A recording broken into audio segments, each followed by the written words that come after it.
Today's topics include The Boys, Camels in the Wild West, Pokemon changes, medieval skyscrapers, and so much more. Let's talk about a new Pokemon Mandela effect. In Gen 3 there was a Pokemon introduced called Lotad. This strange frog-looking water and grass type Pokemon has 2 evolutions and has appeared in many Pokemon games. Its number is 270 out of over 1,000 Pokemon in total. So what is the Mandela effect regarding Lotad? How many legs does it have? 4 legs? Or 6 legs?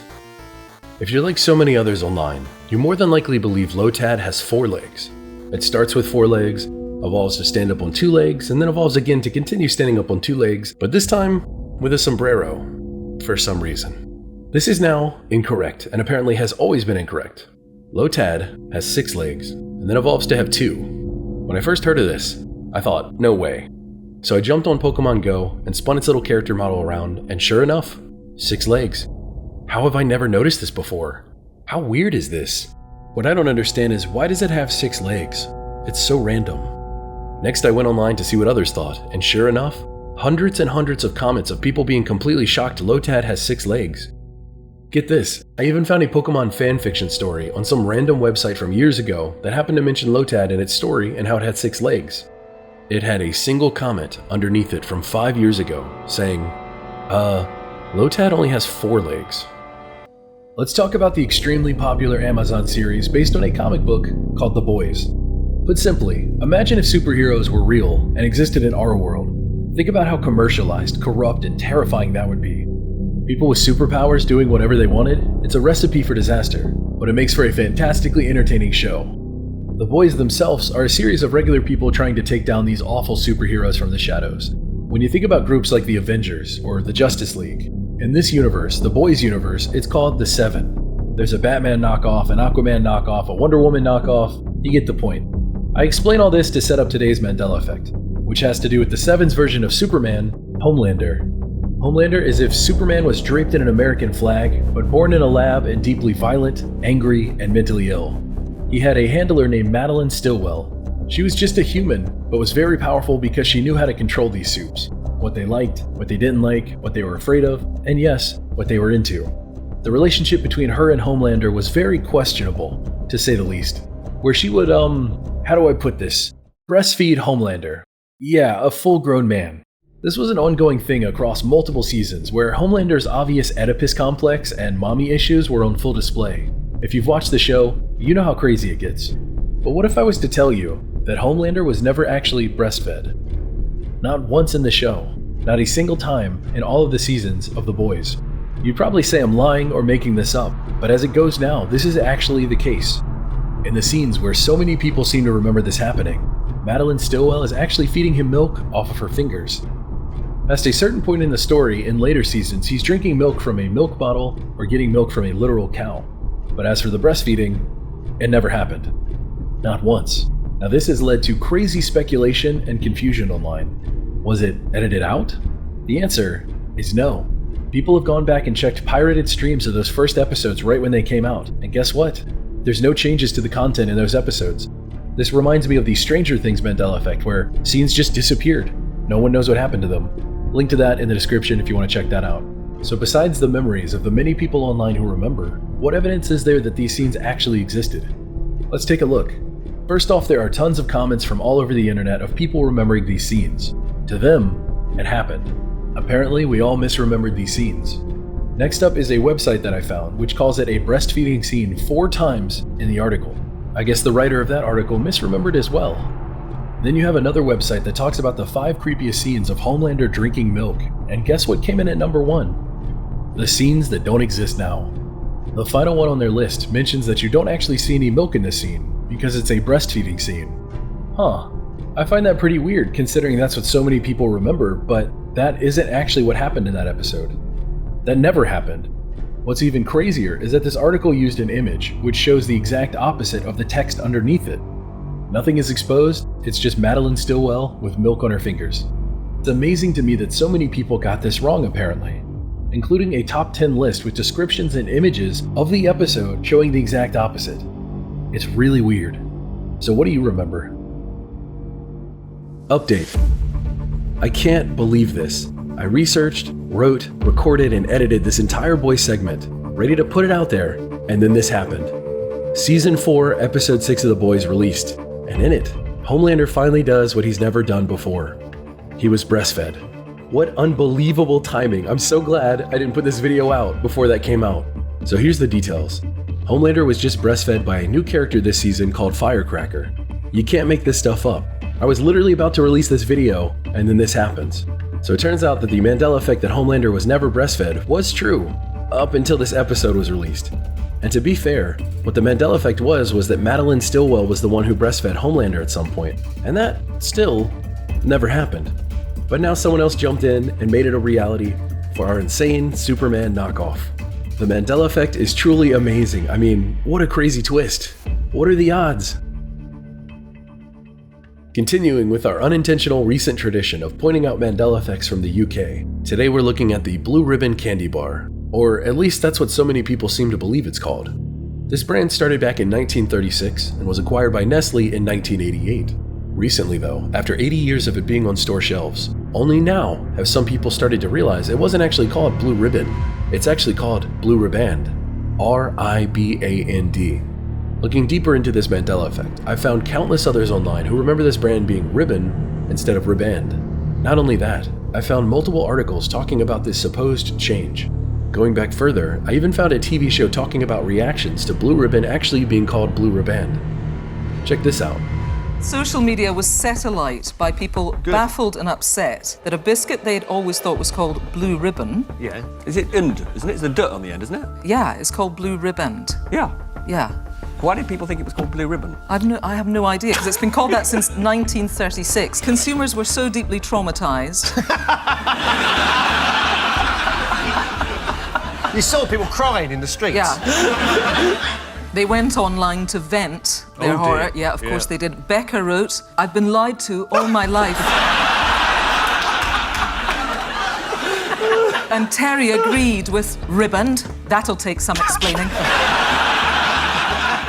Okay, I'm going to do a little experiment with you now, which I know you'll love. So what I'd like you to do in this little experiment is write down the name as it appears on the label of a Kit Kat. Okay, but I've written Kit Kat because I'm assuming that's how it's written on the label. Right, Robert, let's see yours. Just says Kit Kat, really? I mean, it's a circle with Kit Kat on it. Yeah. Right. I Ian? put a hyphen in it. Right, Oh, it could be a hyphen, yeah, it could be. It hasn't got a hyphen. That's what I was going to say. Yeah. No hyphens over here. Amazing. Perhaps all this confusion is because of how it's been pronounced or mispronounced over the years. Or possibly all of these people simply weren't paying attention to the name of the bar. That, or it's a Mandela effect. Let me know. Before we get to the next Mandela effect, be sure to subscribe to All Time 2 and All Time Clips. Those are my 2 other channels. New videos are on the way. When I ask you about skyscrapers, as in massive towers that seemingly touch the clouds, what time period do you think of? You're probably thinking modern times, maybe the last 100 years or so. I'm pretty sure you aren't thinking of the Middle Ages. Take a look at this drawing. This is a rendition of the town of Bologna, Italy, during the Middle Ages, and look at how it's filled with skyscrapers. Just look at all those details. While these massive towers don't compare to today's insane engineering feats, it's still absurdly impressive that something like this actually existed over 800 years ago. Between the 12th and 13th century, at least 3 Italian cities were dominated by these massive stone towers, some even reaching 97 meters, or 318 feet. The cities were Florence, Bologna, and San Gimignano. As the story goes now, these towers were built by rich merchants who wanted to display their wealth and power within these cities. But the actual reason has been lost to time. Some say they were defensive structures, others claim that they were hideouts during times of conflict. We really don't know. The construction of these massive skyscrapers took between 3 and 10 years to complete, and the total number of towers that existed back then has been debated for years. We have one historian estimating that there were over 180 towers based on real estate records, but the common number that is thrown around is between 80 and 100 towers. By the 13th century, most of these towers were destroyed or collapsed, although there are still many that still stand to this day, and plenty of pictures of them. They're pretty amazing. The remaining towers became repurposed as prisons, residential buildings, or shops. Today, fewer than 20 of these towers still remain, at least in Bologna, Italy. But here's the weird thing. This isn't the first time that Bologna, Italy has had a Mandela effect. In fact, this is the second major one to come from that town. Pretty interesting, right? Here's that effect. The date is August 2nd, 1980. Today is the date of the Bologna massacre. On this dreadful morning, a time bomb placed inside of an unattended suitcase was left in the waiting room at the Bologna Centrale railway station. When it went off, over 200 people were injured and over 85 people died. The blast collapsed the roof of the waiting room, destroyed most of the main buildings, and even hit a train waiting nearby for boarding. This attack is known as the worst atrocity in Italy since World War II. Now, I bring up this awful tragedy because there is a fascinating Mandela effect attached to it. There is a giant clock on the wall of the Bologna station that stopped working at the exact moment of the attack. On the clock, it reads 10:25 a.m. Now here is where things get weird. Was the clock left at 10:25 a.m. in remembrance of this tragedy, or was it repaired right away? Thousands of people have gone on record as remembering the clock being left at 10:25 a.m. permanently. Newspapers talked about this and even photographs were taken. But now it turns out that it was repaired right away. And for 15 years the clock worked perfectly.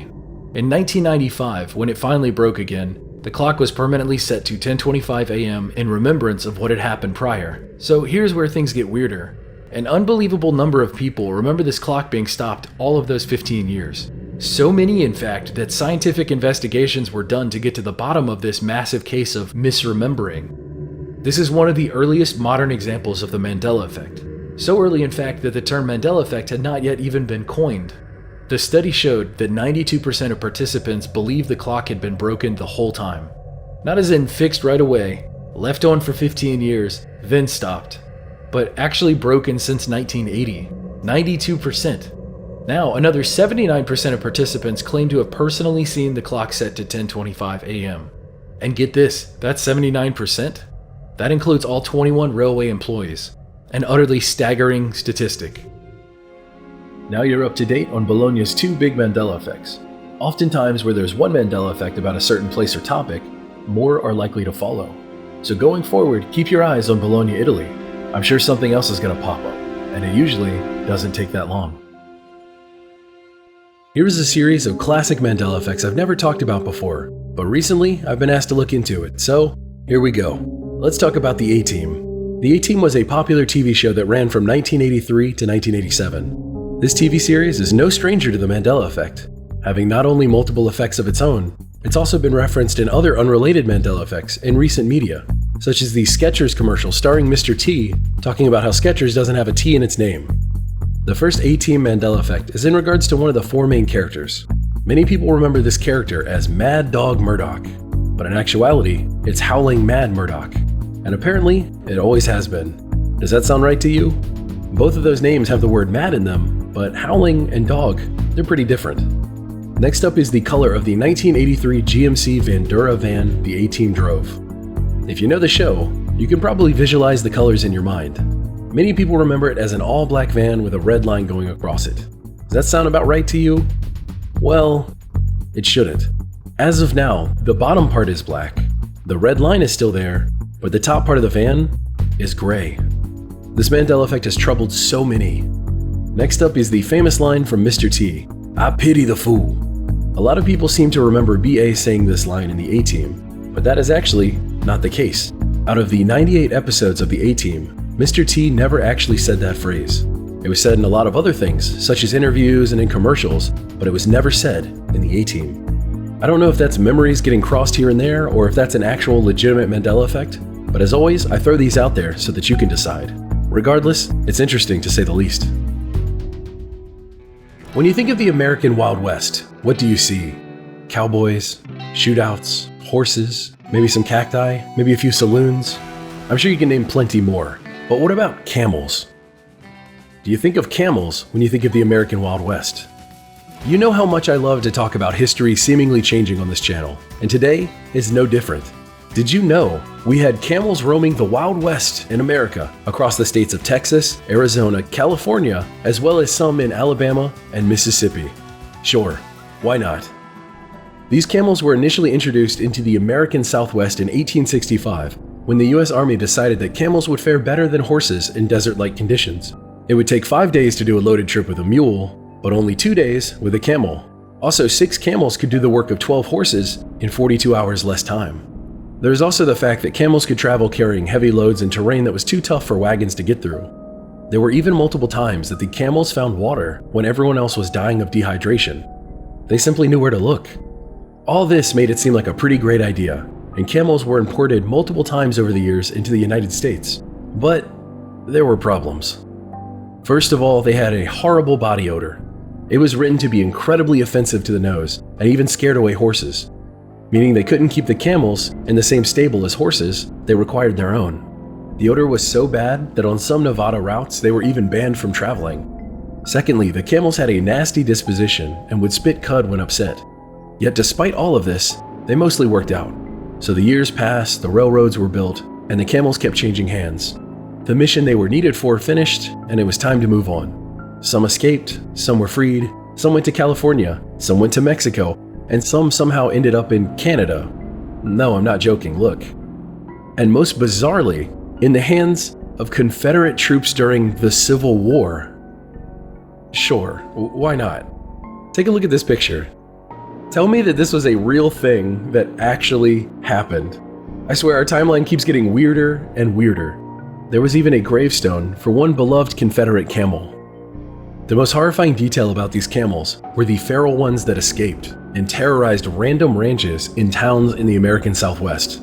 One coming to be known as the Legend of the Red Ghost, a terrifying monster that attacked and trampled humans, ate children, and stalked small towns. Who knows if any of that was true, but imagine someone who had never heard of or seen a camel before, and then a camel walks up. Think of the legends this would have created. Maybe this was always true, and the vast majority of us simply never learned about it. So my question to you, did we actually have camels in the Wild West and during the Civil War in America?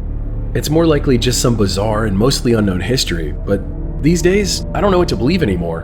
What's real? What's fake? What's fact? What's fiction? Everything seems to be blurred today. There's realities and alternative realities. It's seemingly getting harder to pin things down. Sometimes it feels like the past is being retconned with these strange updates, but maybe life has always been weirder than we could imagine. So share this video, and until next time, never stop searching.